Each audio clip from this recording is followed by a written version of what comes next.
Saya ingat sih beberapa bulan yang lalu ada demo guru tidak dapat tukin, dosen tidak dapat tukin. Tapi saya yakin bukan dosen yang duduk di sini. Karena yang demo itu ternyata dosen tuh ada beberapa jenis dosen. Pak Brian yang biasanya ngurusin penelitian yang hebat-hebat tiba-tiba jadi menteri langsung ngurusin tukin dosen.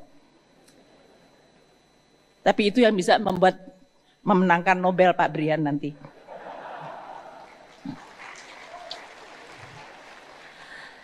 Tapi kita tahu bahwa intelektualitas dan kepandaian maupun kemampuan untuk meraih prestasi itu bukan masalah azas sama rata sama rasa. Begitu jadi dosen, kemudian punya hak privilege untuk mendapatkan tunjangan. Dosen juga harus diukur kinerjanya. Dan inilah yang mungkin menjadi salah satu ujian bagi Indonesia. Are we rewarding the achievement atau are we going to distributing the money for the sake of just equality? Ini merupakan suatu desain insentif yang menurut saya teman-teman dari kelompok perguruan tinggi harus membahas dan mempertanyakan diri sendiri dan mungkin juga merekomendasi. What kind of incentive system yang harusnya kita establish untuk membuat anggaran pendidikan itu benar-benar menghasilkan hasil yang baik. Untuk hari ini, kami mengelola APBN untuk anggaran pendidikan berdasarkan ekosistem pendidikan. Klaster pertama adalah anggaran yang dialokasikan untuk benefitnya adalah para murid sampai dengan mahasiswa.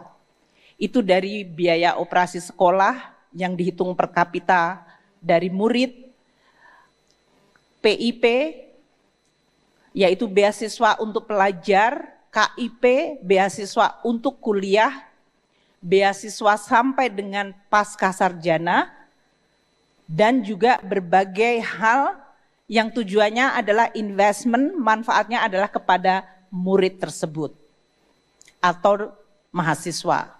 Bahkan dari PAUD sekarang, sebelum usia 5 tahun. Ini menjadi penting di dalam investment human capital. Klaster kedua adalah untuk guru dan dosen. Dan itu belanjanya dari mulai gaji sampai dengan tunjangan kinerja tadi. Banyak di media sosial saya selalu mengatakan, oh menjadi dosen atau menjadi guru tidak dihargai karena gajinya nggak besar. Ini juga salah satu tantangan bagi keuangan negara. Apakah semuanya harus keuangan negara ataukah ada partisipasi dari masyarakat? Klaster ketiga di dalam ekosistem pendidikan atau belanja pendidikan adalah untuk sarana prasarana. Dari membangun sekolah, Bapak Presiden dalam hal ini sekarang meminta revitalisasi sekolah-sekolah yang rusak, sampai membangun sekolah baru seperti sekolah rakyat untuk anak-anak miskin, hingga membangun kampus-kampus dan laboratorium penelitian. Itu semuanya adalah masuk di dalam anggaran pendidikan, termasuk membangun rumah sakit pendidikan. Karena saya dari tadi sama Pak Menteri Kesehatan, dan dia adalah ketua MBA-nya ITB, jadi harus saya sebut, kalau enggak nanti saya pulang enggak selamat sampai Jakarta. Dan itu adalah semuanya digunakan di dalam rangka untuk memperkuat ekosistem pendidikan dan penelitian di Indonesia. Tahun 2025, kami juga ingin melaporkan kepada para pemimpin intelektual peneliti dan seluruh pegiat di dalam sains dan teknologi, bahwa negara Indonesia sekarang memiliki yang disebut dana abadi pendidikan mencapai 154,1 triliun rupiah.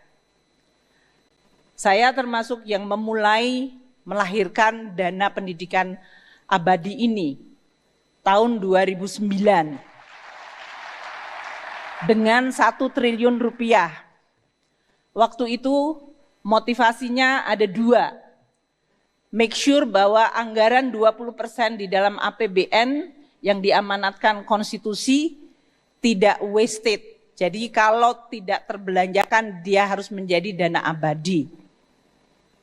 Karena waktu kita semuanya belanjakan, banyak juga sekolah-sekolah yang tidak mampu untuk menggunakan, sehingga dia pakai beli kursi padahal kursinya masih bagus, ngelabur atau ngecat. Ngelabur itu bahasa saya, bahasa orang tua.